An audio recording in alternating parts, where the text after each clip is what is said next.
Hello dear students and friends, আজকের ক্লাসে আমরা 24-এর মাধ্যমিক অঙ্ক পরীক্ষায় যে সমস্ত উপপাদ্য এবং প্রয়োগের আসার সম্ভাবনা আছে ঠিক সেই সমস্ত বিষয়গুলো নিয়েই আমরা আজকে সাজেশন তৈরি করব। আমি চলে আসছি, সরাসরি বইতেই চলে যাব এবং সেখানে আমি মাত্র 4টি উপপাদ্য এবং 3টি আমি প্রয়োগ বেছে নিয়েছি সারা বই থেকে, যা আমি আশা করছি তোমরা এই 4টি উপপাদ্য এবং 3টি প্রয়োগ দেখে গেলে, ভালোভাবে প্র্যাকটিস করে গেলে তোমরা পরীক্ষা হলে অবশ্যই কমন পাবে। তাই সময় নষ্ট না করে চলে আসি বইতে। সেখানে আমি পেজ নাম্বার এবং উপপাদ্যের নাম্বার ও প্রয়োগ নাম্বার আমি মুখে বলে দেব, তোমরা এটা নোট করে নেবে।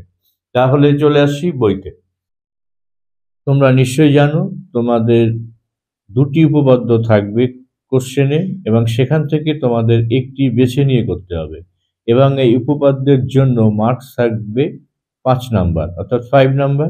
সেক্ষেত্রে তোমাদের উপপাদ্যটির ডায়াগ্রাম এবং প্রদত্ত প্রমাণ করতে হবে, অঙ্কন থাকলে প্রয়োজনীয় এবং প্রমাণ, এই 5টা পার্টে ভাগ করা আছে। এই 5টা পার্টকে তোমরা খুব সুন্দরভাবে লিখে আসবে, তাহলে অবশ্যই তোমরা 5-এ 5ই পেয়ে যাবে।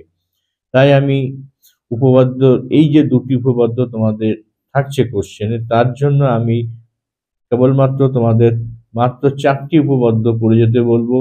আশা করছি তোমরা এই 4টি উপপাদ্য ভালোভাবে করে প্র্যাকটিস করে গেলে তোমরা এর থেকে অবশ্যই কমন পাবে।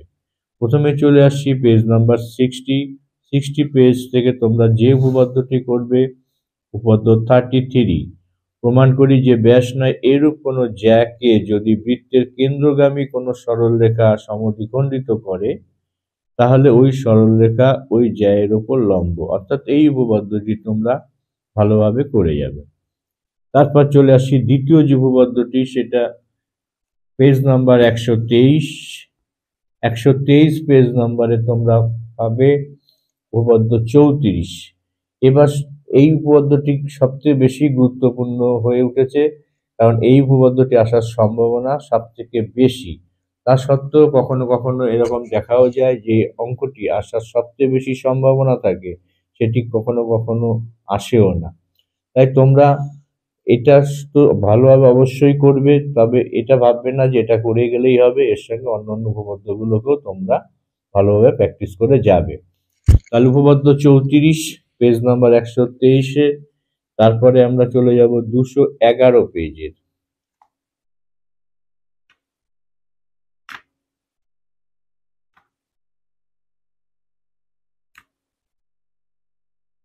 দুশো এগারো পেজ থেকে তোমরা করবে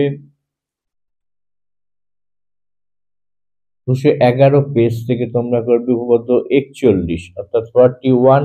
এই উপপাদ্যটি স্পর্শক থেকে দেওয়া হয়েছে, এই উপপাদ্যটিও তোমরা ভালোভাবে প্র্যাকটিস করে যাবে। তাহলে এই নিয়ে 3টি উপপাদ্য হলো, অর্থাৎ 33, 34 এবং 41। আর একটি উপপাদ্য আমি তোমাদেরকে পড়ে যেতে বলবো, এটা 285 পেজের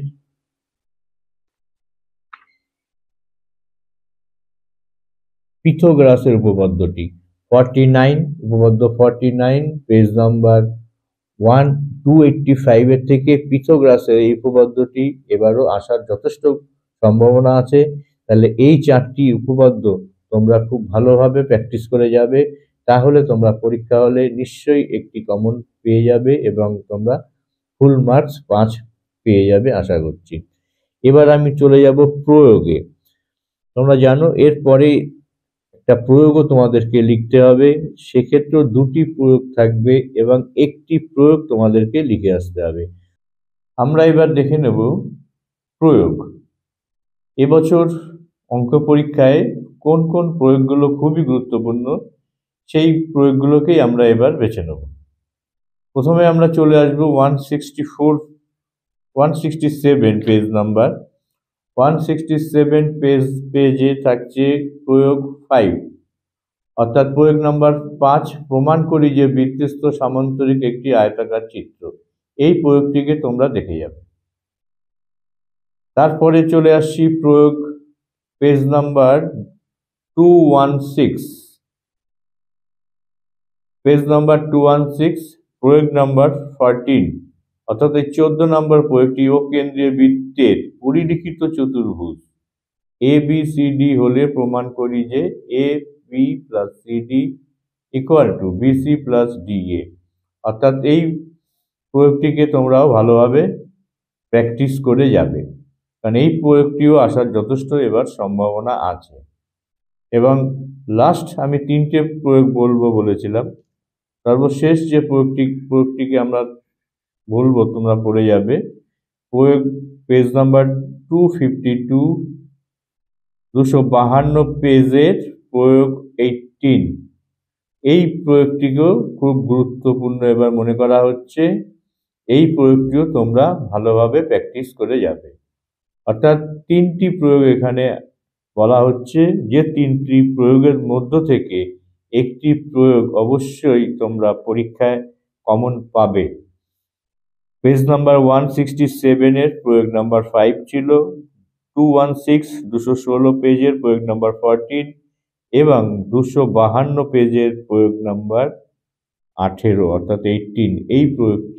এই 3টি প্রয়োগ তোমরা ভালোভাবে প্র্যাকটিস করে যাবে। আশা করি তোমরা এর থেকে একটা অবশ্যই কমন পাবে। তাহলে বন্ধুরা, আজকে এই পর্যন্তই থাকছে। আগামী দিন আবার অন্য একটা বিষয় নিয়ে আসবো। তাহলে তোমাদের জন্য শুভেচ্ছা রইল। Good bye.